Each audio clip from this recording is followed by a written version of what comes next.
Good morning. Nearly a month after his first budget speech was postponed abruptly, the Finance Minister, Enoch Godongwana, due to table a revised version today.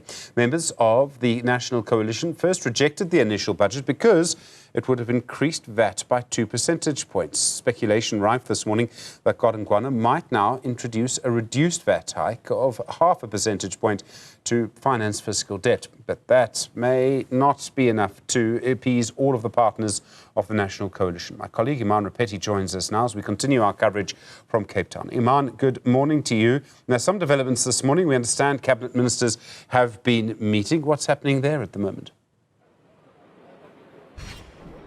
I want to start, though, Stephen, if I may, and good morning to you and our viewers, with that glorious shot you should be seeing now of Lion's Head.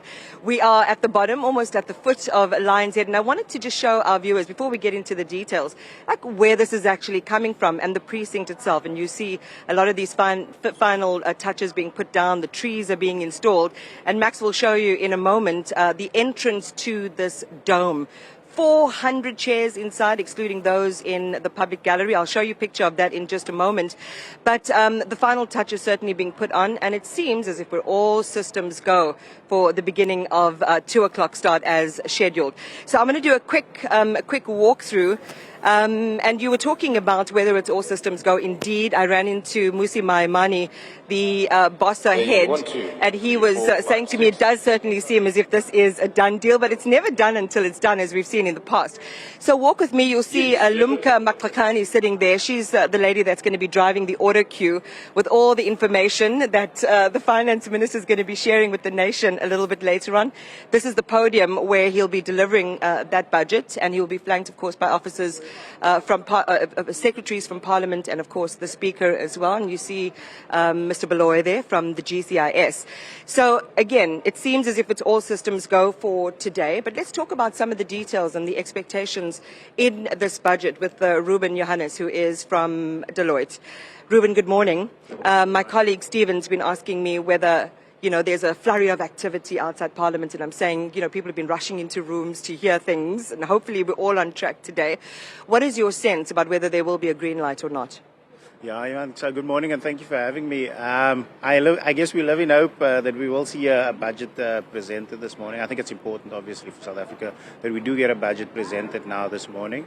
And then that gets debated and discussed in Parliament and voted on in May. But I think it's important, and I do hope that we'll go ahead and have a green light this morning. Do you guys hear anything like that we don't get to hear about whether it's on or not for real? Hey man, I think you know more than me. So I certainly haven't heard anything untoward, and I remain hopeful that we'll have a budget speech this morning. Okay, so jokes aside, let's talk about the expectations, and let's start with the biggest one. I know we've had a lot of discussion around VAT and what the expectation is going to be. It sounds as if there might be a compromise number. We heard the 2 percentage point, possible revision down to 0.5 percentage points. How is that going to still allow government to do what it had intended to do with the original 2 percentage point increase? Yeah, no, very good question. So with the 2% VAT increase, government was hoping to raise 60 billion rand in tax revenues. There was going to be a broadening of the VAT basket of zero-rated goods, which would have seen a 2 billion rand relief. And so on a net basis, 58 billion was hoped to be raised with a 2% VAT increase. I don't think we're going to see a 2% today, but we may well, as you see a compromise, and so a 0.5 or a 1% potentially has been mooted.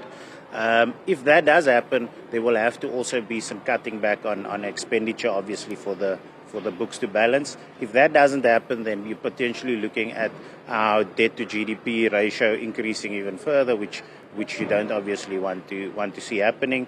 And so there will have to be a balancing of the books and cutting back on some sort of expenditure items.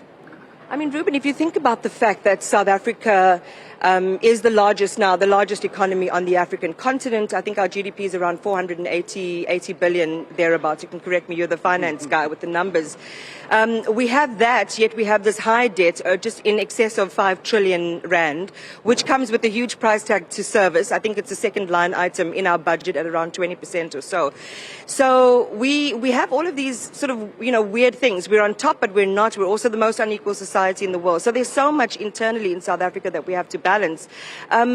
What is the right way what are some of the areas you think then should be credibly looked at to find the extra money that we need without compromising essential services and being able to still manage not increasing debt and being able to service the debt we already have? Yeah, so you're quite right, Iman. So our debt has gone from 1.3 trillion in 2013, 2014 to over 5 trillion at the moment. And the reason for that is because over the last number of years, our expenditure has grown faster than our revenue collections. And that's simply not sustainable. And so in order to curb that, what we ultimately need to do is grow our revenue base. So collect more tax revenue. But unfortunately, that's not going to be achieved by going to the same taxpayers and trying to extract more taxes. And you're a big proponent of we've reached our ceiling on corporate tax increases. Why? 100%. So it's referred to as the Laffer curve, and the Commissioner talked to this point as well, where he says we've actually reached the inflection point where if you increase taxes further, it actually has the adverse implication. It doesn't result in an increase in tax revenue collections. It actually results in a decrease in tax revenue collections. And that's because of taxpayer apathy, because of unsavory behavior that starts to creep in, simply because there's no incentive also to then work. If you think about the fact that, so if you look at personal income taxes, we had a 45% tax rate at our highest tax rate, marginal rate for individuals. And so if you start like increasing that further, how does that actually generate more tax? Because you take away the incentive to work, you take away the incentive to save. So where can government go? Look, the expectation is that if we do start, let's say, for example, with the 0.5, 0.75 percentage point increase, that in about 2 or 3 years, we're going to reach the 2% threshold anyway. It's just going to be staggered over time. Okay, so that's there. But again, we don't have room to create new wealth in this country. We've just had our quarterly labor force survey results out, and while unemployment has decreased, it's still at an unacceptable level. You look at underemployment, which is in that story of employment in South Africa, so people still can't pay their bills. You've got so many people on the grants as well at a cost of 30.6 billion a year. Yeah. Yes, that's right, and that could expand over the next couple of years. So we need some creativity. Do we have the minds around the table to give us that creativity that can give us what we need in the interim in a context of extremely low growth? I think we're at 0.6% right now, narrowly avoiding a recession, and we probably won't breach the 1% mark.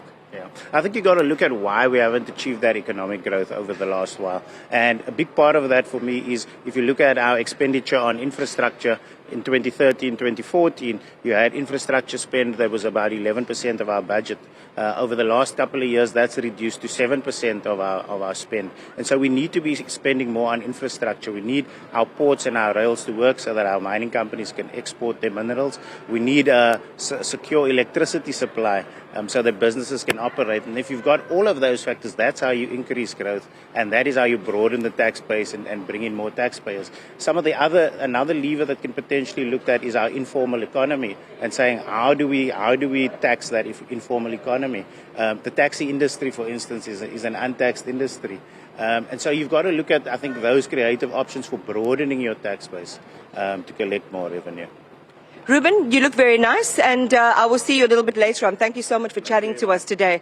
So, Stephen, there you have it. We do need creativity around how we manage where we look for money next and how we make up those shortfalls in our budget. But again, I'm so keen to see whether it really indeed is going to be after the last time all systems go. Live from the Dome, back to you in Johannesburg. Iman Rappetti, thank you very much indeed. Do appreciate that update. She, of course, part of our team in the parliamentary precinct today. Newzroom